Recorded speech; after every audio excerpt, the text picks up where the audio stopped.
혹시 땡땡이라 불안한데 애나 팔지 말고 쌓자. 이 말을 보면 말입니다. 네, 지금 시장에서는요 침체의 기운이 있다는 뜻이에요. 무슨 얘기냐고요? 침체의 기운이 오면 실제 어떤 식이든 미국은 금리를 인하를 할 거고 일본은 어쩔 수 없이 금리를 올릴 거예요. 그 침체의 기운, 그것이 엔화의 어떤 강세를 불러올 거다, 이런 말입니다. 자, 여러분 이거 한번 보세요. 달러 인덱스입니다. 지금 달러 인덱스를 보시면 9월 27일 현재입니다. 100.4입니다. 100.4이면요 2023년으로 돌아가야 돼. 2023년 7월 13일에 99.77이었거든요. 그러면 여러분 7월 13일 이후 지금 최저라는 건가요? 정확히 말하면 1년 2개월 만에 최저란 이야기예요. 달러 인덱스가 달러 가치를 나타내 주는 거잖아요. 기본적으로 6개 통화 대비해서 달러 가치를 나타내 주는 게 달러 인덱스입니다. 이 6개 통화는요 유로와 엔화, 파운드와 캐나다 달러, 스웨덴의 크로나, 스위스의 프랑, 이렇게 6개예요. 그중에 가장 비중을 많이 차지하는 게 유로하고요.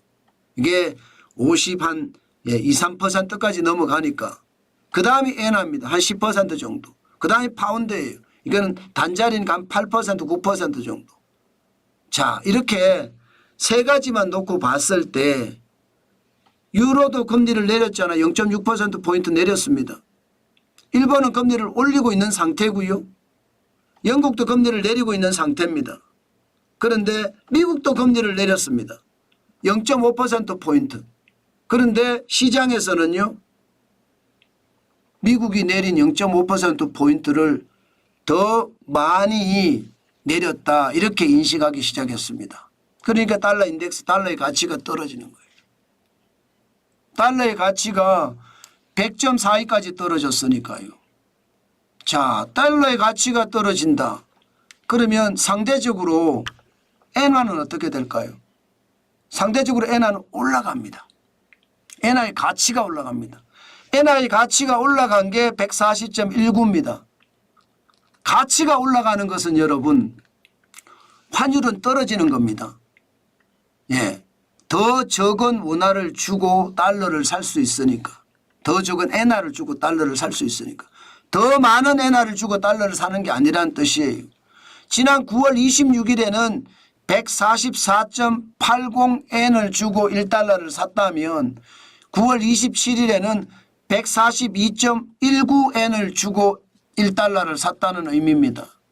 그러니까 달러가 강해졌다는 이야기잖아요. 죄송합니다. 엔화가 강해졌다는 이야기잖아요. 달러는 약해졌고요. 자, 이렇게 됐을 때 여러분 지금 앞으로 엔화가 더 강해질까요? 아니면 달러가 강해질까요?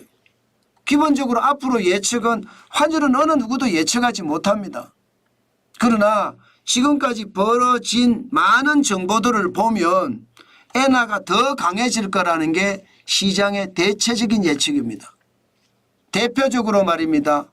이시바 내각이 꾸려지면 기본적으로 금리 인상을 통해서 물가 안정을 찾겠다고 이야기했거든요. 이 말은 여러분 금리 인상이다. 이 말은 엔화가 강해진다는 겁니다. 시중에 있는 엔화를 계속 빨아들인다는 얘기예요. 그럼 엔화가 그만큼 적어진다는 이야기잖아요. 이 말은 엔화가 강해진다.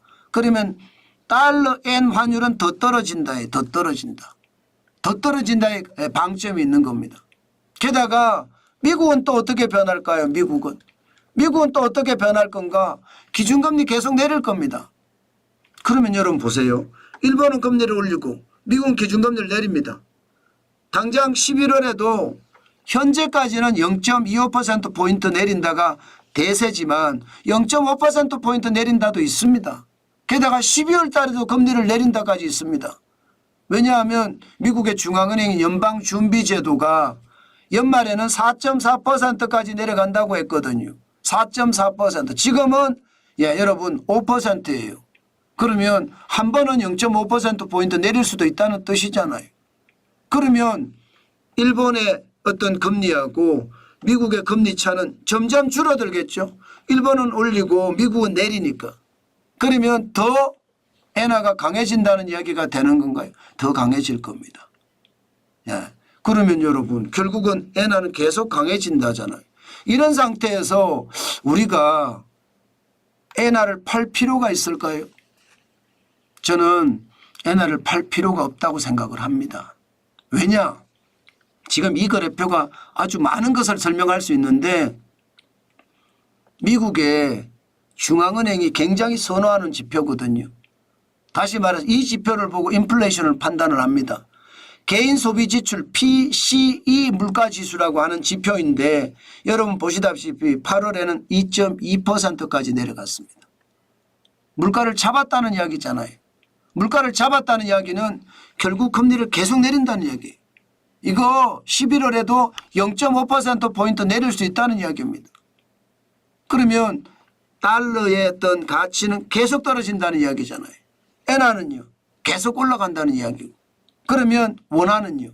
원화 대비해서 엔화의 어떤 상황은 결국 말입니다. 우리가 엔화를 따라가지는 잘 안 하거든요. 엔화가 강해지면 원화가 강해진다든가 이런 일은 극히 드뭅니다. 반대로 위안화가 강해지면 원화가 강해지고 위안화가 약해지면 원화도 약해지는 프록시 커런시가 나타나기는 합니다. 그러나 엔화하고는 그렇지 않습니다. 엔화가 강해지면 원화는 약해지는 게 일반적이에요. 엔화는 기본적으로 세계 통화잖아요. 세계 통화니까 이게 가능한 이야기거든. 기축통화라는 얘기예요. 그러니까 지금 9월 27일 기준으로 원엔 환율이 920.04를 기록을 하고 있는데 이게 올라간다는 이야기잖아요.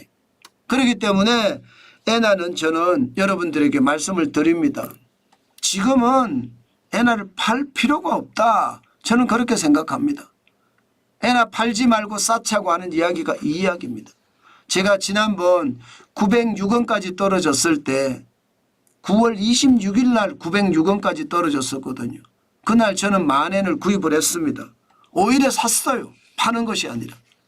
저는 앞으로도 엔화는 지속적으로 보면서 시장의 움직임에 항상 대응을 해갈 겁니다. 뭐 중요한 것은요. 이게 아니다 이런 게 없습니다. 투자는요. 지표가 다 말해주거든요. 저는 지표를 가지고 계속 시장에 눈을 부릅뜨고 제가 보겠다. 그 말씀 오늘도 드리겠습니다. 전체 흐름을 보면 지금은 엔화를 팔 단계가 아니다.